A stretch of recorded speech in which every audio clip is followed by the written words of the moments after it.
नमस्कार दोस्तों।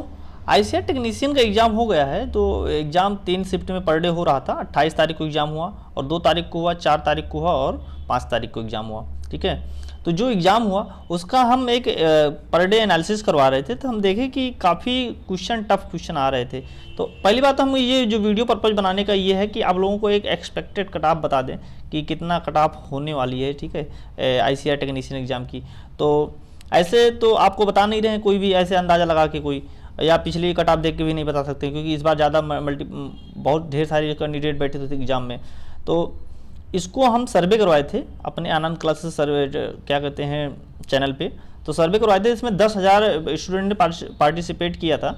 10,000 स्टूडेंट्स में से काफ़ी बच्चों ने देखा है, दिया है, जो अपना एवरेज स्कोर नंबर बताया है वो 65 या 70 के बीच में लाई कर रहा है। और पर डे जो हमें एनालिसिस भी करवा रहे थे, एग्ज़ाम का एनालिसिस जो करवा रहे थे, तो हम देख रहे थे कि जो बच्चे एग्ज़ाम देके आते थे उनसे हम पूछते थे, या कॉल करके पूछते थे, या भी जैसे भी मैसेज करके पूछते थे, या कमेंट बॉक्स में बच्चे नंबर बताते थे अपना, कहते थे 65 या 70।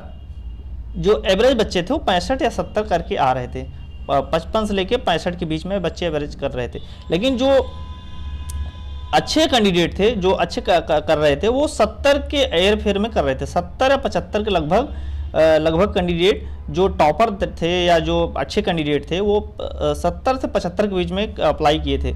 इस हिसाब से जो टॉपर स्टूडेंट हैं, जो अच्छे क्वेश्चन किए हैं, तो उनके हिसाब से कट ऑफ बनने वाली, क्योंकि वैकेंसी आप देख रहे हैं कि आप लोग कितना है, 641 वैकेंसी है और 16 से 18 लाख स्टूडेंट एग्ज़ाम दिए हुए हैं। तो इस हिसाब से कट ऑफ जो जाने वाली है वो 70 के ऊपर ही जाने वाली है। क्योंकि अगर 10% भी कैंडिडेट 70 के ऊपर किए होंगे तो आराम से 10% के अंदर ही उनको मिल जाएगा आराम से। क्योंकि 10% अगर 16 से 18 लाख बच्चों का 10% आप निकालेंगे तो बहुत सारे कैंडिडेट आ जाएंगे उनके पास। तो 70 के ऊपर कट ऑफ तो जाने वाली है, पक्का इतना है। ठीक है, तो 70 के ऊपर कट ऑफ जाने वाली है। लेकिन एक्सपेक्टेड कट ऑफ जो है, और आगे हम आपको ये भी बताएंगे कि इसकी आंसर की कब तक आ जाएगी। ठीक है, जो नोटिस शुरू स्टार्टिंग में जो नोटिस आया तो उस हिसाब से आंसर की कब तक आएगी, और तीसरा नंबर ये रिजल्ट कब तक आने वाला है। ठीक है, तो काफ़ी चीज़ें बताएंगे, लास्ट तक आप बने रहिए, आपको हर चीज़ें समझ में आने वाली है। ठीक है, और आप पहली बार चैनल पे आए तो सब्सक्राइब जरूर करिएगा। ठीक है, क्योंकि हम ज्योग्राफी के चैनल ज्योग्राफी पे पढ़ा रहे हैं अपने चैनल पे। तो ज्योग्राफी अच्छे से हम आपको पढ़ा रहे हैं और ऐसी ट्रिक के हिसाब से पढ़ा रहे हैं, पूरा इंडियन ज्योग्राफी तो आपको उंगलियों पे नाचेगी। ठीक है, पूरा इंडियन ज्योग्राफी अच्छे से याद हो जाएगा आपको। तो हम चलते हैं, बताते हैं आपको क्या क्या दिक्कत थी स्टूडेंट को, तब क्या किस लेवल का एग्जाम थे, कैसे हुआ था। तो पहली बात तो बता देते हैं, फैक्टर अफेक्टिंग आपका कट ऑफ। ठीक है, कौन कौन से फैक्टर अफेक्ट करेंगे कट ऑफ बनाने में, कट ऑफ आने में। ठीक है, तो 16 से 18 लाख कैंडिडेट जो है वो एग्जाम दिए हुए थे। कितना दिए थे? 16 से 18 लाख। नंबर ऑफ वैकेंसी कितना थी? 641 वैकेंसी थी।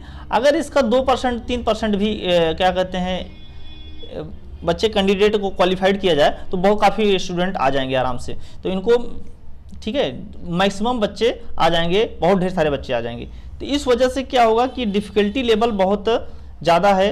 ठीक है, ज्वाइनिंग के लिए या फिर बच्चों को सिलेक्शन के लिए। और उसके बाद हम बता देते हैं, हर शिफ्ट के जो एग्ज़ाम हुआ था उसकी जो डिफ़िकल्टी लेवल थी वो टफ लेवल की एग्ज़ाम आ रहे थे। क्योंकि जो बच्चों को बोला गया था कि किस तरह के एग्ज़ाम आने वाले हैं, तो उसमें बताया गया था 10th स्टैंडर्ड लेवल के क्वेश्चन आएंगे। ठीक है, लेकिन 10th स्टैंडर्ड लेवल के क्वेश्चन तो आए, लेकिन बहुत टफ लेवल के। क्योंकि जैसे देखा गया कि रेजिस्टेंस से रिलेटेड क्वेश्चन बहुत टफ लेवल के बना दिया गया था, और इंडक्टर से रिलेटेड क्वेश्चन बता दिया, सेमीकंडक्टर से रिलेटेड क्वेश्चन बता दिया था, जो कि कुछ चीज़ें हैं जो कि हाई स्कूल के सिलेबस में थी नहीं, इंटर के सिलेबस से ला के डाल दिया गया था। नीट उट के एग्जाम में बच्चे जो तैयारी करते हैं उस लेवल की फिजिक्स पूछ ली गई थी। तो पेपर बहुत कठिन हुआ था। तो इस वजह से कट ऑफ तो अगर आसान होता तो आराम से 80 के ऊपर कट ऑफ जाने वाली थी, लेकिन 80 नहीं जाएगी, क्योंकि क्या कहते हैं बहुत टफ लेवल था। तो आप लोगों के लिए नहीं टफ था, सबके लिए टफ था। ठीक है, तो आप लोगों को समझ में आ रहा होगा। ठीक है, कि कट ऑफ कितना से कितना हो सकती है। तो 70 के लगभग हेर फेर में रहेगी कट ऑफ। ठीक है, और आप देखिएगा जब रिजल्ट आएगा या फिर तो ज़रूर हमारे चैनल को देखिएगा कि जो हम आपको बताएं हैं वो सही निकलता है नहीं निकलता है। और पिछले साल का पिछली बार का जो प्रीवियस ईयर का रिजल्ट आया था उस हिसाब से उसको भी हम आवाज़ में देख रहे थे। तो नॉर्मलाइजेशन का क्या इफेक्ट पड़ने वाला है? नॉर्मलाइजेशन 5 से 7 नंबर ही बढ़ेंगे। 5 से 7 नंबर क्यों बढ़ेंगे? क्योंकि जितने भी पेपर के एग्जाम एनालिसिस हम करवा रहे थे, हम तो सब पूरे पर डे के एग्जाम हम देख रहे थे, कौन कौन से क्वेश्चन आ रहे हैं और हर क्वेश्चन के एनालिसिस करवा रहे थे। तो हम ये देखे थे कि क्वेश्चन में ज़्यादा अंतर नहीं रहा था, मतलब डिफिकल्टी लेवल जो था वो मैथ का जो हो गया, मैथ में मान लो बैंकिंग लेवल की मैथ पूछी गई थी, और क्या कहते हैं मैथ बैंकिंग या सीजीएल लेवल के अब उसके ऊपर ही थी मैथ जो पूछी गई थी। तो कुल मिला के मैथ जो था वो आसान नहीं थी वो भी, ठीक है। साइंस लेवल बता रहे हैं आपको, नीट लेवल के क्वेश्चन पूछे गए थे साइंस में। सोशल साइंस में स्टेटमेंट टाइप क्वेश्चन आए थे, जो कि बच्चे वन लाइनर क्वेश्चन पढ़ के गए थे, तो स्टेटमेंट टाइप क्वेश्चन आ गए थे, ठीक है। पीसीएस में जिस तरह के क्वेश्चन आते हैं उस तरह के क्वेश्चन पूछे गए थे। तो कुल मिला के ये जान लो कि आसान पेपर नहीं आया हुआ था। तो सभी का कैंडिडेट का एक ही जैसा एग्जाम था, ठीक है, एक ही जैसे डिफिकल्टी लेवल थी, टफ लेवल की थी, ठीक है। तो इस वजह से ज़्यादा अंतर अगर जो पड़ेगा, किसी फिट में 2-4 क्वेश्चन आगे पीछे हो सकते हैं, ठीक है, इससे ज़्यादा नहीं होने वाला है। क्योंकि हम देख रहे थे कि कुछ क्वेश्चन किसी में 2-4 क्वेश्चन ज़्यादा सिंपल मिले थे, किसी में 2-4 क्वेश्चन ज़्यादा बहुत मतलब 2 ही 3 क्वेश्चन टफ मिले थे। तो इस हिसाब से नॉर्मलाइजेशन क्या हो सकता है, नॉर्मलाइजेशन 5 से 7 नंबर का फर्क पड़ेगा, ठीक है, 5 से 7 नंबर का नॉर्मलाइजेशन फर्क पड़ेगा। तो समझ में आ रही है बात। और दूसरा वादा हम आपको कट ऑफ बता देते हैं कि एक्सपेक्टेड आईसीआर की कट ऑफ क्या हो सकती है। तो अनरिजर्व की जो है, ठीक है, सामान्य की जो है 65 से 70 हो सकती है, ठीक है। ओबीसी की 60 से 65 हो सकती है, एससी की 58 से 60 और एसटी की 55 से 58 हो सकती है, ठीक है।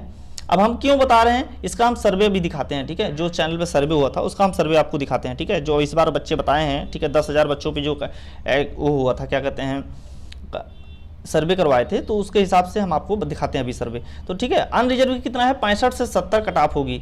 आप जरूर चैनल के बाद में जब क्या कहते हैं रिजल्ट आ जाएगा तो आप जरूर एक बार देखिएगा कि आनंद क्लासेस ने क्या बताया था आपको कि अनरिजर्व की कितनी कट ऑफ आई है और ओबीसी की कट ऑफ कितनी आई है, ठीक है, ज़्यादा कुछ अंतर होता नहीं है। तो क्या कहते हैं, अनरिजर्व की 65 से 70 हो जाएगी, ओबीसी की 60 से 65, एससी की 58 से 60 और एसटी की 55 से 58। पिछली बार जो कट ऑफ थी 55 से 58 थी, उतना कैंडिडेट नहीं थी उस बार, पिछली बार, क्योंकि पेपर इसका जैसे पहले होता था कि 2016 में जब पेपर इसका हुआ था, 2018 में हुआ था, जो भी 2016-17 में हुआ था इसका पेपर। तो जब हुआ था उस टाइम भी बच्चे जो 1-2 कैंडिडेट सेलेक्ट हुए थे तो बता रहे थे कि पेपर एकदम मतलब ऐसे ही आते हैं, मतलब फाड़ू लेवल के क्वेश्चन आते हैं, बहुत कठिन कठिन टाइप के, नीट लेवल की साइंस पूछ ली जाएगी, मैथ जो होगी वो हाई स्कूल के मतलब हाई स्कूल लेवल की अपर लेवल की मैथ जो होती है वो पूछ ली जाती है, ठीक है, और कैलकुलेटिव टाइप की मैथ पूछ ली जाती है। तो कुल मिला के पिछली बार भी जो पेपर था, पिछले प्रीवियस टाइम में जो एग्जाम हुआ था उसका भी पेपर टफ था, इस बार भी टफ ही है, ठीक है। तो 58 से 60 कट ऑफ थी इस बार, पिछली बार, तो इस बार भी लगभग उतना ही रहने वाली है, कैंडिडेट थोड़ा ज़्यादा है, तो इस वजह से कट ऑफ थोड़ा 8-10 नंबर खिसकने वाली है, 70 तक करी जा सकती है, ठीक है। तो 65 से 70 तक के बीच में अनरिजर्व की कट ऑफ हो सकती है, ओबीसी की 60 से 65 और एससी की 58 से 60, एसटी की 55 से 58 हो सकती है, ठीक है।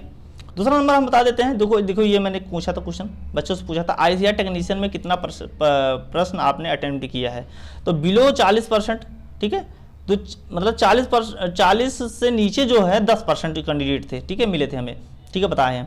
और 40 से 55, ठीक है, 40 से 55 के बीच में 27% कैंडिडेट हैं, ठीक है, और 55 से 65 के बीच में 25% कैंडिडेट हैं, ठीक है। 65 के ऊपर हमने पूछा था कि 65 के ऊपर, क्योंकि अंदाजा लगाया था कि 65 के ऊपर कट ऑफ जाने वाली, पिछली बार 58 से 60 था, ठीक है, तो इस बार हो सकता है कि 65 के ऊपर जाए क्योंकि कैंडिडेट ज़्यादा हैं। तो मोर देन 65 है 38%, ठीक है, देख रहे हो कितना लेवल, तो 10,000 बच्चों में 38% आ रहे हैं, इसका मतलब समझ रहे हो 641 पोस्ट ही सिर्फ है। तो 10 अगर 18 लाख में 38% निकालने जाएंगे तो बहुत ज़्यादा हो जाएगा। इस हिसाब से देखा जाए तो 70 के लगभग करीब इसकी कट ऑफ हो सकता है 70 के ऊपर ही चली जाए, लेकिन 70 से नीचे तो नहीं आने वाली है किसी भी हालत में, ठीक है।